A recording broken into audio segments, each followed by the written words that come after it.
നമസ്കാരം, JB ജംഗ്ഷനിലേക്ക് സ്വാഗതം.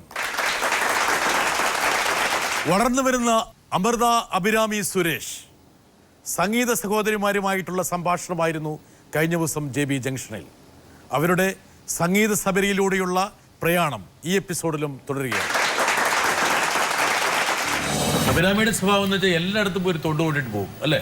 അഭിരാമി വിചാരിച്ചു അഭിരാമിയെ കുറിച്ച് ഞാൻ വളരെ പൊക്കി പറയാമെന്ന് വിചാരിച്ചിട്ട് വളരെ ഗൗരവത്തില് ഷോൾഡറൊക്കെ ഇങ്ങനെ പൊക്കി കുറച്ചേരെ ഗ്രഹത്തേത്. പല കഴിവുള്ള പിള്ളേരും മത്സരത്തിന് പോകണമെങ്കിൽ സാമ്പത്തികമായിട്ടുള്ള ബാക്ക്ഗ്രൗണ്ട് ഉണ്ടെങ്കിലേ പറ്റുള്ളൂ. അങ്ങനെ ഒരു അവസ്ഥയിലേക്ക് വന്നിരിക്കുകയാണ്.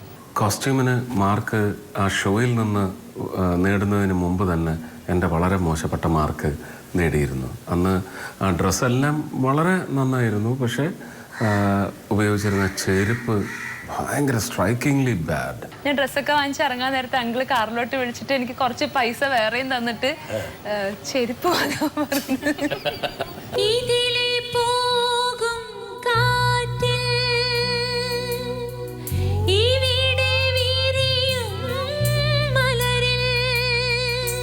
ഒരു നോർമൽ ഫാമിലിക്ക് അഫോർഡ് ചെയ്യാൻ പറ്റുന്നതിനേക്കാളും ഒക്കെ മുകളിലാണ് അതിൽ നിന്ന് വരുന്ന ചെലവുകൾ ഉണ്ടായിരുന്നു. കാരണം ഞാൻ ഔട്ടായതും SMS-ന്റെ കുറവുണ്ടായിരുന്നു.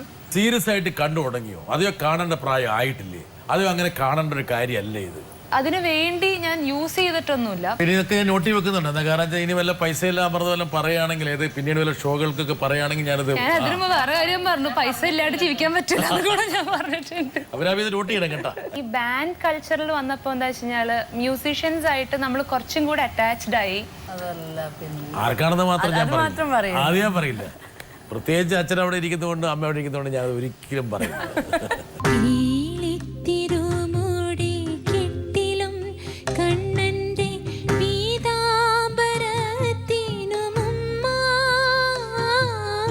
എനിക്ക് ഞാൻ അഭിരാമിയുടെ ഒരു സൈക്കോളജി മനസ്സിലാക്കി. സ്ട്രെയിറ്റ് ഫോർവേഡ്, നേരെ വന്നേരം. പക്ഷെ പൊക്കി പറഞ്ഞാലൊന്നും അങ്ങനൊന്നും പറയില്ല. കിട്ടേണ്ട പാട്ടുകൾ അമൃതക്ക് കിട്ടാതെ പോയി എന്നുള്ളൊരു തോന്നല്ലേ? എനിക്ക് തോന്നുന്നതാണ്. അതെനിക്കൊന്ന് അഭിരാമി ഷെയർ ചെയ്യുന്നില്ലേ? എന്റെ സ്പെഷ്യൽ പാട്ടൊന്നല്ല, എനിക്ക് എന്തുകൊണ്ട് അതിലൊരു ചാൻസ് കിട്ടണില്ല, ഏതെങ്കിലും ഒരു പാട്ട് കിട്ടിക്കൂടെ എന്നൊക്കെ ഞാൻ ആലോചിച്ചിട്ടുണ്ട്. കുറച്ച് കോറിയോഗ്രാഫിയുടെ ആവശ്യമില്ലേ? നെറ്റ്വർക്കിംഗ്, കോറിയോഗ്രാഫി, PR എന്തൊക്കെയാണ് വേണ്ടത്?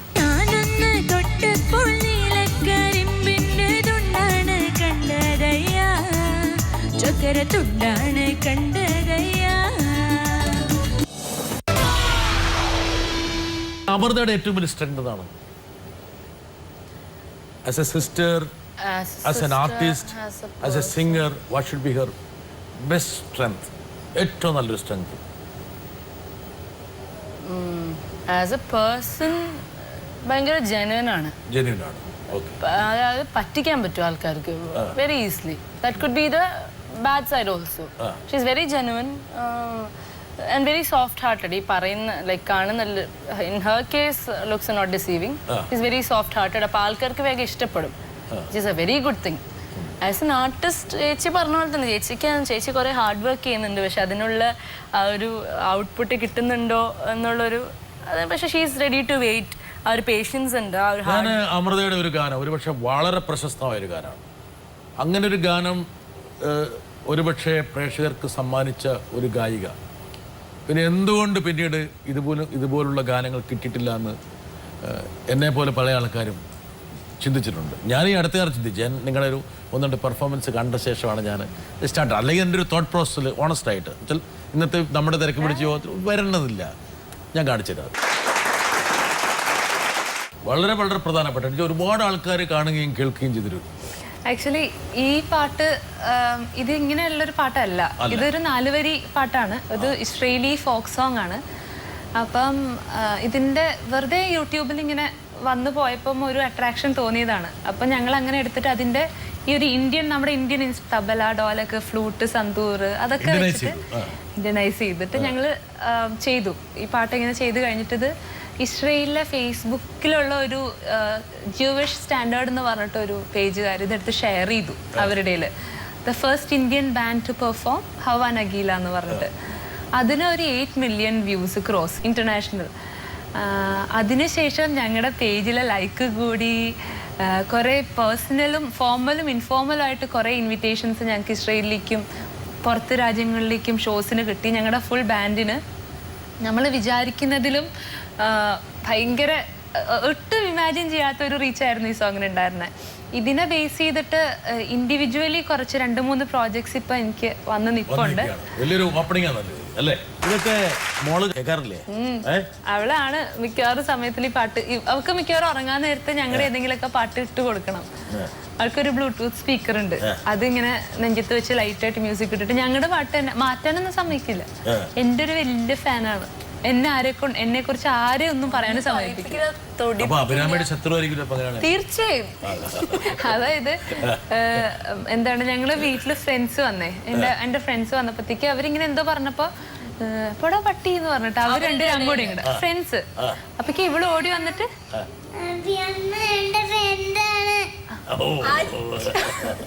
അപ്പൊ ഇവള് ഓടി വന്നിട്ട് ആന്റി പട്ടീനെ വിച്ചാൻ പാടില്ല, നമ്മളിങ്ങനെ പറയുമ്പോ പറഞ്ഞു കൊടുക്കുമല്ലോ, പട്ടീനെ വിച്ചാൻ പാടില്ല, അഭിയമ്മേനെ മാത്രം വിച്ച. ഇവരുണ്ടൊരു ഭയങ്കര അടിയാണ്. കൂട്ടാണ് അല്ലേ?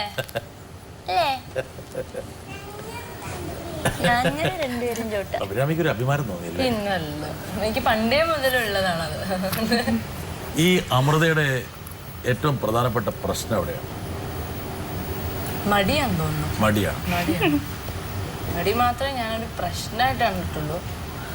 മടിയില്ലാത്ത ആളാണോ ഇരിക്കുന്നതെന്ന് അറിയാൻ വേണ്ടി ഒരു ചോദ്യം. കമ്പാരിറ്റീവ്ലി എനിക്കായിരിക്കും മടി കൂടുതൽ അല്ലേ? അല്ല, കുറവ്. ഇവിടെ കുറച്ചും കൂടെ എന്നെക്കാളും വർക്ക് ചെയ്യുന്ന ആളാണ് ഈ ചേട്ടാ. കുറെ കാര്യങ്ങളുണ്ട് ഈ മടിക്ക്. ബേസിക്കലി എനിക്ക് മടിയുണ്ട്. മടിയന്മാർക്ക് എപ്പോഴും അങ്ങനെ ഉണ്ടാവും. അത് കഴിഞ്ഞു, ഞാൻ പറയുന്നില്ല അത്. ഹലോ, രണ്ടുപേർക്കും സുഖമാണെന്ന് കരുതുന്നു. ആദ്യം ബ്രിട്ടാസിൻ്റെ അടുത്താണ് കേട്ടോ ഒരു ചോദ്യം. ബ്രിട്ടാസേ, ഈ 2 കളികളെ ഒരുമിച്ച് എങ്ങനെ കിട്ടി? ഇനി നിങ്ങളുടെ അടുത്ത് എങ്ങനെ കറങ്ങിത്തിരിഞ്ഞ് ഈ സിംഹത്തിൻ്റെ മടയിലെത്തി നിങ്ങൾ? ഞാൻ ചുമ്മാ പറഞ്ഞേട്ടാ. അമൃതയുടെ കാഴ്ചശക്തിയൊക്കെ തിരിച്ചു കിട്ടിയെന്ന് അറിഞ്ഞതിൽ കുറേ സന്തോഷം കേട്ടോ. ഈ അടുത്ത കാലത്ത് കണ്ണാടി ഇടാത്ത ഒരു അമൃതയുടെ പടം ഞാൻ കണ്ടിരുന്നു, അതാണ് ചോദിച്ചത്. പിന്നെ കണ്ണാടി ഇടുന്നത് ഇടാതിരിക്കുന്നതും അല്ല നമുക്ക് വിഷയം. കാണുന്ന കാഴ്ചകളിൽ നല്ലതേത് ചീത്തയേതെന്ന് മനസ്സിലാക്കുക എന്നതാണ് സുപ്രധാനം. പിന്നെ അമൃത എനിക്ക് ഫിലിമിൽ പാടിയിട്ടുണ്ട്. പിന്നെ അത് മാത്രമല്ല, ഞാൻ ആദ്യമായിട്ട് ഒരു സംഗീത റിയാലിറ്റി ഷോയിൽ ജഡ്ജായിട്ടിരുന്ന ആ കാലം തൊട്ട് എനിക്ക് അമൃത അറിയാവുന്നതാണ്. ആ സീസണിൽ പാടിയിട്ടുണ്ടായിരുന്നു. നല്ല പാടാൻ കഴിവുള്ള ആളാണ് അമൃത. അപ്പോൾ എന്തൊക്കെയാലും അമൃതയ്ക്ക് എല്ലാ ഭാഗ്യങ്ങളും സംഗീതത്തിൻ്റെ കാര്യത്തിൽ ദൈവം തരട്ടെ എന്ന് ഞാൻ പ്രാർത്ഥിക്കുന്നു. പിന്നെ അഭിരാമി, ഇവള് ചെറുപ്പത്തിൽ തൊട്ട് റൗഡിയായിരുന്നു, ഇപ്പോഴും അങ്ങനെ തന്നെയാണെന്നാണ് എൻ്റെ വിശ്വാസം. അതുമാത്രമല്ല, മിമിക്രിക്കാരുടെ ഇടയിലേക്ക് എന്നെ വലിച്ചഴിച്ചങ്ങ് ഇട്ടുകൊടുത്തത് ഇവളാണ്. എനിക്ക് തോന്നുന്നു ബ്രിട്ടാസെ ആദ്യമായി എന്നെ ഇമിറ്റേറ്റ് ചെയ്തത് അഭിരാമിയാണ്. JB ജംഗ്ഷൻ കഴിയുന്നതിന് മുമ്പ് എന്നെ നേരെ ചൊവ്വേ ഒന്ന് ഇമിറ്റേറ്റ് ചെയ്ത് കാണിക്കണം അഭിരാമി കേട്ടാ. നിങ്ങളോടുള്ള എൻ്റെ ചോദ്യം, നിങ്ങളുടെ മുന്നിലിരിക്കുന്ന ബ്രിട്ടാസ് എന്ന ബ്രിട്ടാസിനെയാണോ അതോ നല്ലവനായ ശരത്ത് എന്ന എന്നെയാണോ നിങ്ങൾക്ക് കൂടുതൽ ഇഷ്ടം? ഉത്തരം പറഞ്ഞോട്ടാ. ഈ ഷോ കഴിയുന്നവരെ ജോൺ ബ്രിട്ടാസിനെയാണ് ഇഷ്ടം, അത് കഴിഞ്ഞാൽ പിന്നെ ശരത്. അതാണ് ഉത്തരം പറയാൻ പോകുന്നത്. ശരത് സാറ് ഈ പറഞ്ഞ പോലെ എന്താ പറയാ, എൻ്റെ ക്ലോസ് ടു മൈ ഹാർട്ട് എന്ന് പറയുന്ന ഒരു ആളാണ്. എനിക്ക് എൻ്റെ ഗുരു എന്ന് വേണമെങ്കിൽ പറയാം. ചിലപ്പോൾ അതിനും മുകളിൽ ചിലപ്പോൾ എൻ്റെ ഒരു ഫ്രണ്ട് എന്ന് വേണമെങ്കിൽ സാറിനെ പറയാം. ചിലപ്പോൾ എനിക്ക് ഒരു അച്ഛൻ്റെ സ്ഥാനത്ത് തന്നെ പേഴ്സണൽ ലൈഫിൽ വരെ ഉപദേശിക്കുന്ന ഒരു വ്യക്തിയാണ്. അപ്പോൾ സാറ് മിക്കവാറും ഞങ്ങൾ ടെക്സ്റ്റ് ചെയ്യാറുണ്ട്, വിളിക്കാറുണ്ട്. എന്തെങ്കിലുമൊക്കെ എവിടെയെങ്കിലുമൊക്കെ മോശമായിട്ട് പാടി കണ്ടു കഴിഞ്ഞാൽ സാർ അപ്പോൾ വിളിച്ചിട്ട് വഴക്ക് പറയും. ഇങ്ങനെയാണോ പാടുന്നത്, ഇങ്ങനെയൊക്കെയാണോ പറഞ്ഞു തന്നേക്കണേ, അങ്ങനെ. അതേമാതിരി എന്തെങ്കിലും നല്ല കാര്യങ്ങളോ ഇനിയിപ്പോൾ എന്തെങ്കിലും പേഴ്സണൽ ന്യൂസ് സാർ അറിയുകയാണെങ്കിൽ അപ്പോൾ വിളിച്ച് ചോദിക്കും, എന്താ മോളെ. സാറിൻ്റെ ഒരു പ്രസൻസ് എന്ന് പറഞ്ഞു കഴിഞ്ഞാൽ ഭയങ്കര ഒരു പോസിറ്റീവ് എനർജിയാണ്. സാർ എനിക്ക് വേൾഡിൽ ഇഷ്ടപ്പെട്ട കുറേ ആളുകളിൽ ഒരാളാണ് ശരത്. എൻ്റെ സ്വന്തം സാർ, എൻ്റെ ഒരു സ്വന്തം അഹങ്കാരം എന്നൊക്കെ എനിക്ക് പറയാം സാറിന്. അത്രയും ആണ് എനിക്ക് സാറ്. അഭിരാമി, മൈക്കെടുത്തിട്ട് ആദ്യം ഒരു ട്രിബ്യൂട്ട് കൊടുക്കുക. 7-8 ഇയേഴ്സായി ശരത് സാറിനെ ഇമിറ്റേറ്റ് ചെയ്തിട്ട് ഞാൻ അതായത് നല്ലൊരു പ്രാവശ്യം ചെയ്ത് അതെങ്ങനെയൊക്കെ കറക്റ്റായി. പിന്നെ പറഞ്ഞു ശരത്ത് ഞങ്ങളൊന്ന് കറക്കി കുത്തുവാണ്. ശരിയായി ശരിയായില്ലെങ്കിൽ ക്ഷമിക്കുക, ശരിയായാലും ക്ഷമിക്കുക. പണ്ട് സാറിന് ഇങ്ങനെ ബബിൾഗം ചൂസ് ചെയ്തിട്ട് ജഡ്ജ് ചെയ്യാറുണ്ടായിരുന്നു. പിന്നെ ഞങ്ങൾക്ക് രണ്ടുപേർക്കും ചെറിയൊരു പ്രോനാത്തിസം ഉണ്ട്. Jaws are little longer. ഓന്ന് ഇവിടെ ഒന്ന് അല്ലേ? അപ്പം ഇരിക്കുമ്പോ ഇങ്ങനെയൊക്കെ ഇരുന്ന് ഇതാരെങ്കിലും മോത്തടിച്ച് വല്ല നീണ്ടതാണോ? ഇല്ല, എനിക്കും സംശയമുണ്ട് ചെറുപ്പത്തിൽ എന്തോ അമ്മയൊക്കെ എടുത്തിട്ട് അടിച്ചു മാറിയതാണെന്ന്. ഇങ്ങനെ കണ്ണടയൊക്കെ ഇറക്കി വെച്ചിട്ട് മോനെ നീ ആ പാടിയതിൻ്റെ സംഗതി അതത്ര ശരിയായില്ല കേട്ടോ. നീ ഉള്ള പാട്ട് തന്നെയാണോ നീ പാടുന്നത്? എന്നാലും കുഴപ്പമൊന്നുമില്ല. എനിക്ക് വരുന്നില്ല ബാക്കി. ഇപ്പൊ വരെ കുഴപ്പമുണ്ടായിരുന്നില്ല, പിന്നെ ബാക്കി പറഞ്ഞ് ചളാക്കണ്ട. കുറെ നാളായി ചെയ്തൊരിക്കൽ. ഇത് സ്റ്റേറ്റില് CBSE ഫെസ്റ്റിന് സ്റ്റേറ്റിൽ പോയിട്ട് ഫസ്റ്റ് കിട്ടിയതാണ്. അതിന് അന്ന് ഞാൻ ചെയ്തത് സ്റ്റാർ സിംഗറിൽ കുറച്ച് ലൈക് പൊളിറ്റീഷ്യൻസ് വരുന്നു, ആക്ടേഴ്സ് വരുന്നു. അപ്പൊ ജഡ്ജിങ് പാനലൊക്കെ സെയിം, ആങ്കർ സെയിം. അപ്പൊ അങ്ങനെ ചെയ്തിട്ട് ആ ഒരു അന്നത്തെ ഐ തിങ്ക് 2008 CBSE കലോത്സവത്തിൽ ആ ഒരു കോമ്പറ്റീഷൻ, മിമിക്രി കോമ്പറ്റീഷനിൽ ആകെ ഉണ്ടായിരുന്ന പെണ്ണ് ഞാനായിരുന്നു. അപ്പൊ അതൊക്കെ അവര് രഞ്ജിനിനെ ഇപ്പോഴും വേണമെങ്കിൽ ഇമിറ്റേറ്റ് ചെയ്യാൻ പറ്റും അല്ലേ? കൊറേ ഞാൻ അവരുടെ വിട്ടു. മിമിക്രി ഇപ്പൊ ഇല്ലേ, അത് അപ്പോഴത്തെ. ശരത്തിന്റെ കൂടെ ഒരു ആൽബം ഉണ്ടായിരുന്നില്ലേ? ഏതായിരുന്നു? മറ്റേ സ്ട്രോബെറി തെയ്യം, ഈസ്റ്റ് കോസ്റ്റിന്റെ ആൽബം. അത് എക്കപ്പെല്ല ആണ് അതിനകത്ത് ചെയ്തിരിക്കുന്നത്. അത് കാണുമ്പോൾ അറിയാൻ പറ്റും. അത് ഇൻസ്ട്രുമെന്റ്സ് ഒന്നും യൂസ് ചെയ്തിട്ടില്ല. ഞാൻ വേണമെന്ന് പ്ലേ ചെയ്ത് കാണിച്ചു. ആക്ച്വലി ആ വീഡിയോന്റെ ഇപ്പുറത്ത് സാറുണ്ട്, എന്റെ തൊട്ട് ഇപ്പുറത്ത് സാറ് നിൽക്കുന്നുണ്ട്. ഇഞ്ചിയും ഇഞ്ചയുമേന് വേണ്ട, ഇഞ്ചാതി പയ്യാരം ചൊല്ലിടേണ്ട. ഇഞ്ചിയും ഇഞ്ചയുമേന് വേണ്ട, ഇഞ്ചാതി പയ്യാരം ചൊല്ലിടേണ്ട. ആണുങ്ങളാരും കൂടിയില്ല,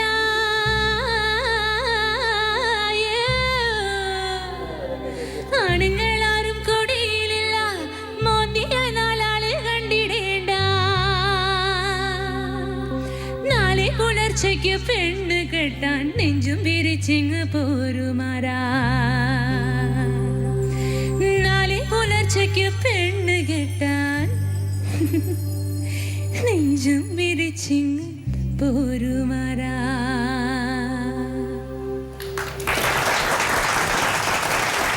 വരട്ടെ.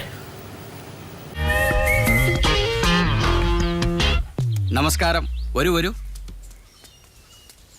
സംശയിക്കേണ്ട, retired headmaster Thulaseedharan Pillai, അത് ഞാൻ തന്നെയാ. ഇതെന്റെ ഭാര്യ രാധിക, അതെന്റെ മോള് മീര. Beware of dogs. വെറുതെ അല്ല അമൃതയുടെ മോള് പറഞ്ഞു.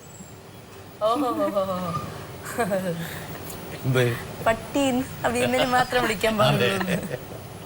സിനിമ കണ്ട ശേഷം എന്താണ് പിന്നെ ഈ സിനിമയുടെ ഒരു പക്ഷേ ഇപ്പോഴത്തെ ഒരു സിനിമ ഈ പറഞ്ഞ എല്ലാ സംവിധായകന്മാരൊക്കെ ആയിട്ട് ബന്ധപ്പെടുന്നുണ്ടോ?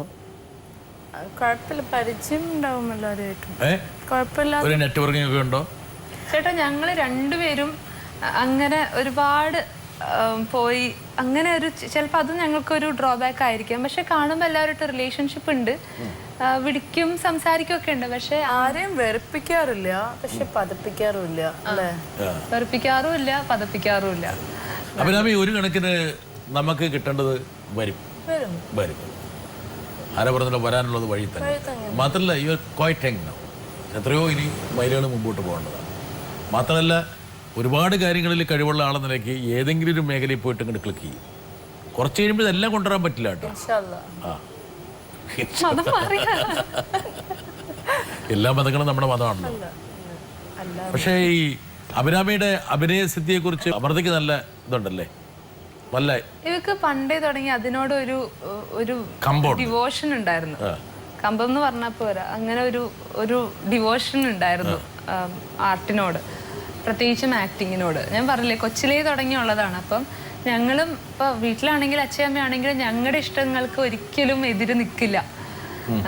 എന്ത് കാര്യമാണെങ്കിലും അതിൽ തെറ്റുണ്ടെങ്കിൽ അവർ ഉറപ്പായിട്ടും പറഞ്ഞുതരും. പക്ഷെ ഞങ്ങളുടെ ഒരു ഇഷ്ടത്തിന് എപ്പോഴും ഒരു സപ്പോർട്ട് ചെയ്തിട്ടേ ഉള്ളൂ. ഇവൾക്ക് അങ്ങനെ ഒരു ആഗ്രഹം ഉണ്ടായിരുന്നപ്പോൾ വീട്ടിലും ഫുൾ സപ്പോർട്ടായിരുന്നു. അങ്ങനെ ആക്ടിങ് ഡിപ്ലോമ ചെയ്തു എന്നൊക്കെ പറഞ്ഞു. ഈ അഭിരാമിയുടെ സ്വഭാവത്തിൽ ഏറ്റവും മോശപ്പെട്ട കാര്യമാണ് ഭയങ്കര ഈ കാണുന്ന പോഷൊക്കെ ഉള്ളൂ ആക്ച്വലി ഭയങ്കര സെൻസിറ്റീവ് ആണ്. നമ്മൾ ആരെയും കാണിക്കാണ്ട് വഴക്കൊക്കെ ഇട്ട് കഴിഞ്ഞാൽ താഴെ എൻ്റെ അടുത്ത് അമ്മയുടെ അടുത്തൊക്കെ വന്ന് ഒച്ചയൊക്കെ എടുത്ത് ഗോ ടു ഹെൽ ചേച്ചി എന്നൊക്കെ പറഞ്ഞാൽ പറഞ്ഞ ഈ പ്രശ്നങ്ങൾ പിടിച്ച് ഒരുപാട് വെക്കാബിലിറ്റീസ് അറിയാം അല്ലേ? ഈ കമ്മ്യൂണിക്കേറ്റീവ് ഇംഗ്ലീഷാണ്. അതായത് ഇപ്പൊ ഈ പറഞ്ഞ പോലെ ആളുടെ കളത്തിലൊക്കെ ഞാൻ പൊളിക്കുമ്പോ അമ്മ എടുത്തിട്ട് ആളെ പൂശുമല്ലോ. അപ്പൊ നിങ്ങളുടെ അടുത്തൊക്കെ എന്തെങ്കിലും പറയാൻ പറ്റൂ, യു ഗോ ടു ഹെൽ എന്നൊക്കെ പറഞ്ഞിട്ട് ഭയങ്കര അഹങ്കാരമൊക്കെ കാണിച്ച് മുറിപ്പോയിരിക്കും. കുറച്ചു നേരം കഴിഞ്ഞ് നമ്മള് ഡോറ് തുറന്ന് നോക്കിക്കഴിഞ്ഞാൽ മോക്കൊക്കെ വീർത്ത് കണ്ണൊക്കെ തള്ളി കരയും. ഭയങ്കര സെൻസിറ്റീവ് ആണ്. ഈ കാണുന്ന പോഷൊക്കെ ഉള്ളൂ, പെട്ടെന്ന് കരയും. ഒരു റഫ് ആൻഡ് ടഫ് എന്നുള്ള ഇമേജ് പുറത്തേക്ക് കാണിക്കുകയാണ്, പക്ഷെ ഉള്ളില് ഈ പറഞ്ഞ പോലെ വളരെ ഒരു രീതിയിൽ അതല്ലേ നല്ലത്. നമ്മള് അല്ല ഭയങ്കര എന്തിനാ വെറുതെ സോഫ്റ്റ് ആയിട്ട് ഇങ്ങനെ കാണിക്കണ, ജാടിയിടണം നല്ല ഉദ്ദേശിച്ചത്. ഇവിടെ ഇരിക്കുന്നവരൊക്കെ വെറുതെ വെറുപ്പിച്ചോണ്ടിരിക്കുകയാണ് ഞാൻ. അങ്ങനെയല്ല, എന്നാലും ഈ ശരിക്കും ഇങ്ങനെ ഭയങ്കര സെൻസിറ്റീവ് ആണെന്നുള്ളൊരു സെൽഫ് പോർട്രേ ചെയ്യുന്നതിനേക്കാളും ഇപ്പം അതെനിക്ക് ചില സമയത്ത് ഞാൻ തോന്നാറുണ്ട്, ഇങ്ങനെയൊക്കെ കാണിച്ചിട്ട് എന്തിനായി പോയി കിടന്ന് കരയണേ. ചില കാര്യങ്ങളൊക്കെ എന്താ പറഞ്ഞു ഈ ധൈര്യവും തന്റെ ഒക്കെ പുറമേക്ക് മാത്രമേ ഉള്ളൂ, ഉള്ളിലൊന്നും ഇല്ലാന്നാ പറഞ്ഞത് അല്ലേ? അല്ലേ? അത് ഡ്രോബാക്ക് ആണെന്നല്ലേ. അതുകൊണ്ട് എന്താണെന്നറിയോ, എല്ലാവരും ഭയങ്കരമായിട്ട് മിസ്അണ്ടർസ്റ്റാൻഡ് ചെയ്യും. എല്ലാവർക്കും ഇവിടെ എന്താ പറയാ ഭയങ്കരമായിട്ട് കുറ്റപ്പെടുത്താനായിട്ട് തോന്നും. ആള് ഭയങ്കര അഹങ്കാരിയാ, ഭയങ്കര ജാടയാന്നൊക്കെ ഉള്ള ഒരു ഇത് കൊടുക്കാൻ ഭയങ്കരമായിട്ട് തോന്നും. കാരണം ഇവളുടെ ആറ്റിറ്റ്യൂഡ് അങ്ങനെയാണല്ലോ, എന്ത് പറഞ്ഞാലും ഒരു കൂസലല്ല. അഭിരാമി അത് ശ്രദ്ധിക്കേണ്ട ഒരു കാര്യമാണ്. അത് ഒരു ലെവൽ വരെ കറക്റ്റാണ്, പക്ഷെ അത് കഴിയുമ്പോഴേക്കിനും അനാവശ്യമായിട്ട് ആൾക്കാരുടെ ഒരു ദേഷ്യം സമ്പാദിക്കാൻ വേണ്ടിയിട്ട് അത് വഴിവെക്കുന്നുണ്ടൊരു സംശയം. പക്ഷെ തിരുത്താൻ പോകണ്ട, തിരുത്തി കഴിഞ്ഞാൽ മഹാവൃത്തികേടായി പോകും. ശരി, വരട്ടെ. ഹായ് അമ്മു, ഹായ് ഉണ്ണി. അമ്മുവിനെ കുറിച്ചും ഉണ്ണിനെ കുറിച്ചും പറയുകയാണെങ്കിൽ അവർ ചെറുതിലേ മുതൽ അവരുടെ ഒപ്പം ഞാൻ ഉണ്ടായതാണ്. അപ്പോൾ അതുകൊണ്ട് എനിക്ക് അവർ സിസ്റ്റേഴ്സ് എന്നതിനെക്കാട്ടിലും ഉപരി അവരെൻ്റെ ശരിക്കും എൻ്റെ മക്കളെ പോലെ തന്നെ ഞാൻ കണ്ടേക്കണേ. അമ്മു എന്ന് വെച്ച് കഴിഞ്ഞാൽ മ്യൂസിക്കിന് വേണ്ടി ഒരുപാട് കഷ്ടപ്പെടുന്ന കുട്ടിയാണ്, ഒത്തിരി ഡെഡിക്കേറ്റഡ് ആയിട്ട് ചെയ്യുന്ന ആളാണ്, പിന്നെ നല്ലൊരു ഭക്തയാണ്. ഇത്രയും ഒരു ഡൗൺ ടു എർത്ത് ആയിട്ടുള്ള ഒരാളെ ഞാൻ കണ്ടിട്ടില്ല. കാരണം നമ്മുടെ മോളാണെങ്കിലും നമ്മളിങ്ങനെ പറയുമ്പോൾ ആളുകൾ വിചാരിക്കും നമ്മളെ ആയതുകൊണ്ടാണെന്ന് വിചാരിക്കും. ബട്ട് ട്രൂ അങ്ങനെയാണ്. നല്ലൊരു എക്സ്പേർട്ട് കുക്കാണ്.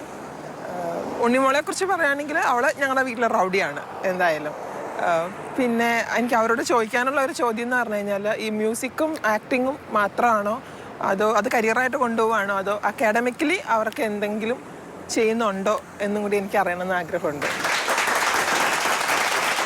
ഒരു പ്രൊഫഷൻ. ഞങ്ങളുടെ ബിന്ദു ചേച്ചി ഞങ്ങളുടെ ചേച്ചി മാത്രമല്ല, ചേച്ചി പറഞ്ഞ പോലെ ഞങ്ങളുടെ ഒരു അമ്മയും കൂടിയാണ്. ഞങ്ങള് കൊച്ചിലേ തുടങ്ങി ഞങ്ങളെല്ലാം. ഇല്ല,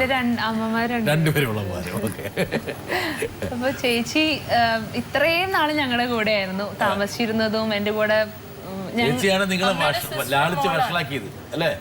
വെല്ലുമയുടെ മോളാണ്. ഞാനും ഒരു പ്രാവശ്യം വഴക്കിട്ടിട്ട് ചേച്ചി വീട്ടിൽ നിന്ന് ഇറങ്ങിപ്പോയിട്ടൊക്കെ ഉണ്ട്. പക്ഷെ എനിക്ക് എൻ്റെ അച്ഛയമ്മയും ഞങ്ങൾ 4 പേരും കഴിഞ്ഞാൽ എൻ്റെ മനസ്സിൽ എന്ത് കാര്യമാണെങ്കിലും ബിന്ദു ചേച്ചി. ഞങ്ങളുടെ ഫാമിലി എന്ന് പറഞ്ഞു കഴിഞ്ഞാല് ഞങ്ങള് 4 പേരും ചേച്ചിയും ഉള്ളതാണ്. പക്ഷെ മോള് കോൺസെപ്റ്റ് ഇപ്പൊ എന്ന് വെച്ചാൽ ഒരു വർഷമായിട്ട് ആള് ദുബായിലാണ്. സത്യം പറഞ്ഞ ഇപ്പോഴാണ് എനിക്ക് തോന്നുന്നത് ഇവളുടെ അടുത്ത് ഫേസ് ടു ഫേസ് കാണുന്നത് ഇപ്പോഴാണ്, 1 വർഷത്തിന് ശേഷം. ഞാൻ ഇതിന്റെ ഇടയിൽ ഷോയ്ക്ക് ദുബായി പോയപ്പോ ചേച്ചിയെ കണ്ടു.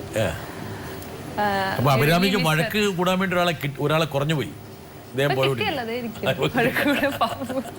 ഞങ്ങള് ഭയങ്കരമായിട്ട് ചേച്ചിയുടെ മിസ് ചെയ്യുന്നുണ്ട്. ഞാനൊരു പാട്ട് കാണിച്ചു.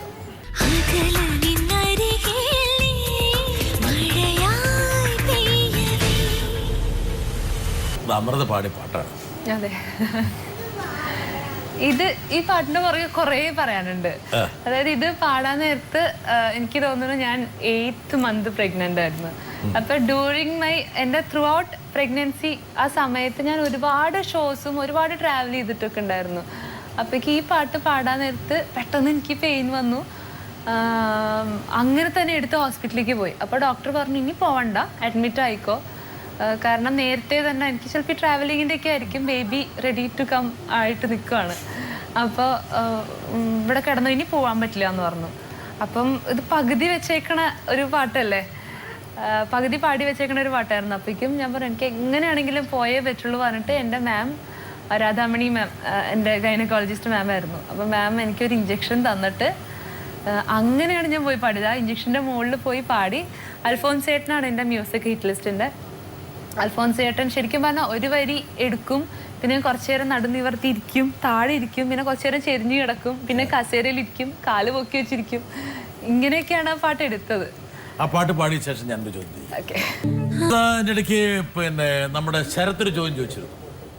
ഞാൻ ആ ചോദ്യം തുടങ്ങാം. അതായത് എന്തായാലും ചോദിച്ചു കന്നഡ വെച്ച് ഇപ്പൊ കന്നഡ എടുത്ത് കളഞ്ഞോ?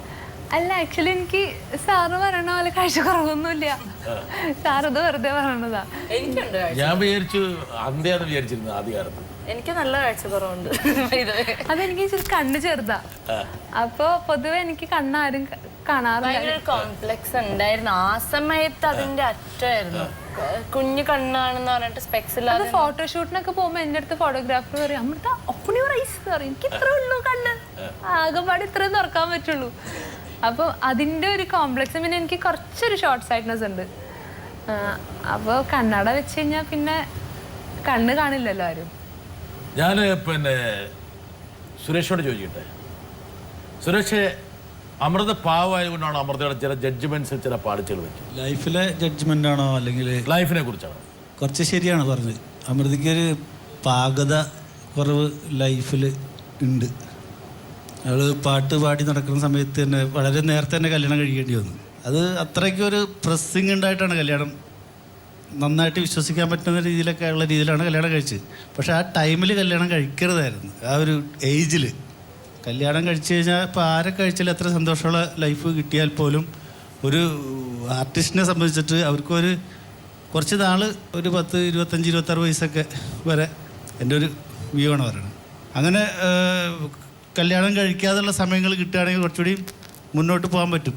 അങ്ങനെ കുറച്ച് ബ്രേക്ക് വന്നിട്ടുണ്ട് എന്നാണ് എനിക്ക് തോന്നുന്നത് അമൃതയ്ക്ക്. അതായത് അമൃത വളരെ തിരക്ക് പിടിച്ചിരുന്നു നടനെ. ഇതൊക്കെ നമ്മുടെ റെക്കോർഡ്സിൻ്റെ ഭാഗമാണ് സ്വാഭാവികം. ഞാൻ ഒരു തരത്തിലും അമൃതനെ എംബാരസ് ചെയ്യില്ല. എന്ന കാരണം വെച്ചാൽ എന്നെ ഒരു തമ്പ് റൂളാണ്. എന്ന കാര്യത്തിൽ ഞാൻ നിങ്ങൾക്ക് എനിക്ക് വാക്കാണ്. പക്ഷേ എങ്കിൽ പോലും പരിപാടിയുടെ ഒരു സമ്പൂർണ്ണതയ്ക്ക് വേണ്ടി മാത്രമായിട്ട് ഞാൻ ചോദിക്കുകയാണ്. അത് എത്രത്തോളം ആൻസർ ചെയ്യാൻ പറ്റുന്നുള്ളത് അത്രത്തോളം ആൻസർ ചെയ്താൽ മതി. ഞാൻ ഒരിക്കലും ഒരു സപ്ലിമെൻ്ററി ഉപചോദ്യം ചോദിച്ച് വീണ്ടും ഞാൻ അമൃതയെ കുഴപ്പിക്കില്ല. It's a word. ശരിയല്ലേ? എന്തൊരു പാവാന്ന് പറ അഭിരാമി. ബാല എന്ന് പറഞ്ഞൊരു നടനെ വിവാഹം കഴിച്ചു. It's A non fact. എല്ലാവർക്കും അറിയാം. ഒരു അല്പം റഫ് വെതറിലേക്ക് പോയി ഇപ്പം വേറൊരു ഘട്ടത്തിൽ നിൽക്കുകയാണ്. ഒരുപക്ഷെ അച്ഛൻ പറഞ്ഞൊരു കാര്യം, ഞാൻ ഈ പറഞ്ഞ പോലെ പ്രായമാകുമ്പോൾ എല്ലാവരും വയസ്സാകണമെന്നില്ല. പക്ഷെ അച്ഛൻ പറഞ്ഞത് എന്താന്ന് വെച്ചാൽ മ്യൂസിക്കിലാണ് അച്ഛൻ സംസാരിച്ചത്.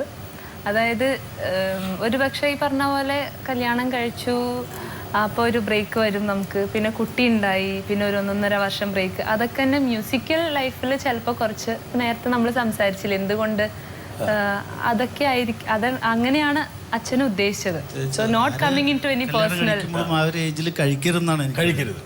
രണ്ട് ജഡ്ജ്മെന്റ് കഴിച്ചാലും മ്യൂസിക്കലി ആണെങ്കിലും ഇപ്പൊ പഠിത്തത്തിനാണെങ്കിലും പ്രൊഫഷൻ എന്താണെങ്കിലും നമ്മളെ ഒന്ന് ശരിക്കും നല്ല രീതിയിൽ അതിന്റെ ഹൈപ്പിൽ എത്തിയിട്ട് ലൈഫിന്റെയും കല്യാണമൊക്കെ ഡിസൈഡ് ചെയ്യാന്നായിരിക്കും അച്ഛൻ ഉദ്ദേശിച്ചത്. അതാണ് സ്ഥിതി. അതെ. അമൃത, ഇപ്പം ഞാനിപ്പം നിങ്ങളുടെ ലൈഫിനെ കുറിച്ച് ഞാൻ ചോദിക്കുന്നില്ല. പക്ഷേ ഈ പറഞ്ഞ പോലെ സോഷ്യൽ നെറ്റ്വർക്കിൽ അവിടെയൊക്കെ നിങ്ങൾ സോഷ്യൽ മീഡിയ ആഘോഷിച്ച ഒരു സംഭവമല്ല ചേട്ടാ ഇത്. ഞാനായിട്ട് ഇനി അതിനെക്കുറിച്ച് എനിക്ക് പറയാനും താല്പര്യമില്ല. തീർച്ചയായിട്ടും. എന്താ കാരണം എന്ന് വെച്ചാൽ നിങ്ങളുടെ ലൈഫ് നിങ്ങൾ തന്നെ കരിപ്പിടിപ്പിക്കേണ്ടതാണ്. സ്വാഭാവികമായിട്ടും എനിക്ക് ചെയ്യാൻ പറ്റുന്നത് നിങ്ങൾക്ക് സൗഭാഗ്യങ്ങൾ നേരാൻ മാത്രമേ ഉള്ളൂ. ഒരു പക്ഷേ എന്തെങ്കിലും നഷ്ടപ്പെട്ടിട്ടുണ്ടെങ്കിൽ അതൊക്കെ വീണ്ടും ആർജിക്കാനും വീണ്ടെടുക്കാനും അതുപോലെ. പക്ഷെ ഒറ്റ കാര്യമുള്ളൂ, ഇതൊന്നും ഒരു കാരണവശാലും ഇതുപോലുള്ള അപ്സും ഡൗൺസും ഒന്നും നിങ്ങളുടെ ലൈഫിനെ ബാധിക്കാൻ പാടില്ല. അമൃത ഒരു നല്ലൊരു ആർട്ടിസ്റ്റാണ്, നല്ലൊരു ഗായികയാണ്. അങ്ങനെയുള്ള ഈ പറഞ്ഞ പോലെ ചില അസുഖകരമായിട്ടുള്ള സംഭവങ്ങൾ കുടുംബത്തിലുണ്ടായി, കുടുംബജീവിതത്തിലുണ്ടായി.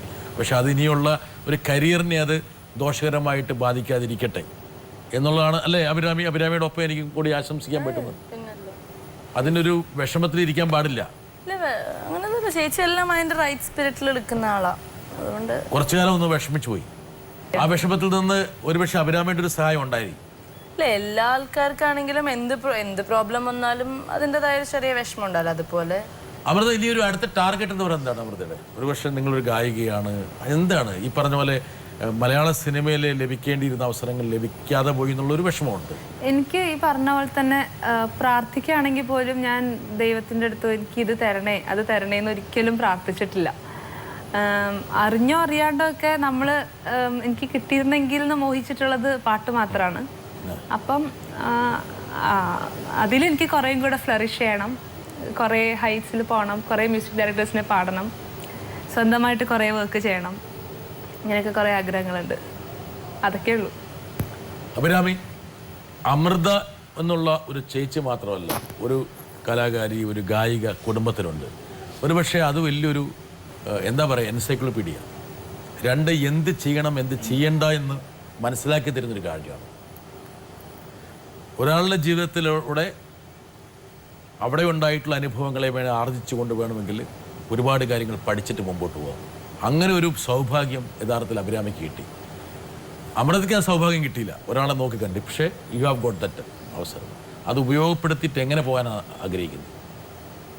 ഇപ്പം ചേച്ചിയുടെ ഇപ്പം കോളേജ് ലൈഫും അതൊക്കെ, കോളേജിൽ പോലെ പ്രൈവറ്റ് ആയിട്ടാണ് പഠിച്ചത്. അപ്പം എനിക്ക് ശരിക്കും പറഞ്ഞാൽ knowing the life, knowing the society കുറച്ചുകൂടി ബെറ്റർ ആണ്, കുറച്ചുകൂടി better expose to the society. അപ്പം അതുകൊണ്ട് ഡെഫിനറ്റ്ലി ചേച്ചി ശരിക്കും ഫോളോ ചെയ്യാൻ പറ്റിയ ഒരാൾ തന്നെയാണ്.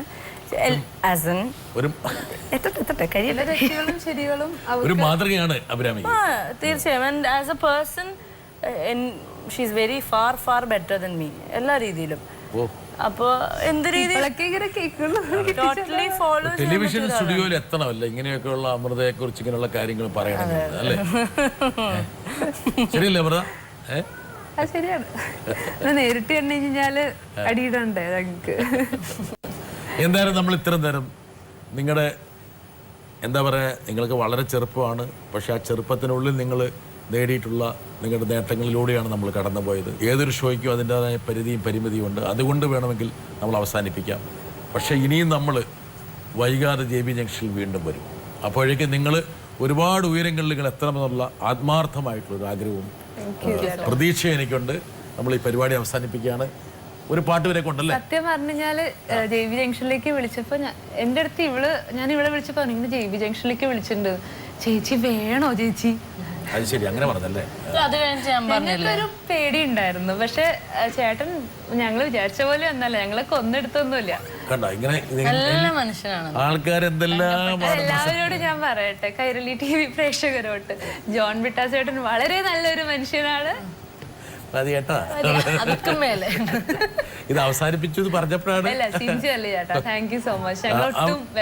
അമൃത, അഭിരാമി, നമുക്കൊരു പാട്ട് നിങ്ങൾ രണ്ടുപേരും കൂടി പാടുക. അതിനുശേഷം നമുക്ക് തൽക്കാലത്തേക്ക് പിരിയുന്നു. പിന്നീട് വീണ്ടും സകുടുംബം നിങ്ങളെ വീണ്ടും നമ്മൾ JB ജംഗ്ഷനിൽ കൊണ്ടുവരും. അപ്പോഴേക്കും അമൃതയും അഭിരാമിയും ഒരുപാട് ഉയരങ്ങളിലായിരിക്കും. പക്ഷെ നമ്മൾ അവിടെ നിന്ന് പറിച്ചെടുത്ത് വീണ്ടും കൊണ്ടുവന്ന് ഈ സോഫിൻ്റെ ഇരുത്തുന്നതാണ്. Okay, thank you so much. ഇത് ആക്ച്വലി ഞങ്ങൾ കമ്പോസ് ചെയ്തൊരു പാട്ടാണ്. ഇതൊരു ഫണ്ണി സോങ് ആണ്. ഇത് വേറൊരു മ്യൂസിക്കലി ഒന്നും ആരും ഇതിനെ ജഡ്ജ് ചെയ്യാൻ പാടില്ല. അയ്യോ എന്നാണ് പാട്ടിന്റെ പേര്. അതായത് നമ്മള് ലൈഫിൽ എപ്പോഴും പറയുന്ന ഒരു വാക്കാണ് അയ്യോ അയ്യോ. നല്ലത് വന്നാലും ചീത്ത വന്നാലും അയ്യോ എന്നല്ലേ നമ്മൾ പറയാ. അപ്പോൾ വാവ ഒരു ദിവസം വീട്ടില് അയ്യോ എന്ന് വാവ പറയാണ്. അപ്പൊ അതിൽ നിന്നാണ് ഞങ്ങൾക്ക് സ്പാർക്ക് ചെയ്ത് നമുക്കെന്ന് അയ്യോ വെച്ചിട്ടൊരു പാട്ട് ഉണ്ടാക്കിയാലോ എന്ന്. അങ്ങനെ ഉണ്ടാക്കിയൊരു പാട്ടാണ്. അതിന്റെ ഒരു കുറച്ച് ധൈര്യമായിട്ട് നമുക്ക് അവസാനിപ്പിക്കാൻ വേണ്ടി ആ പാട്ട് ഉപയോഗിക്കാം.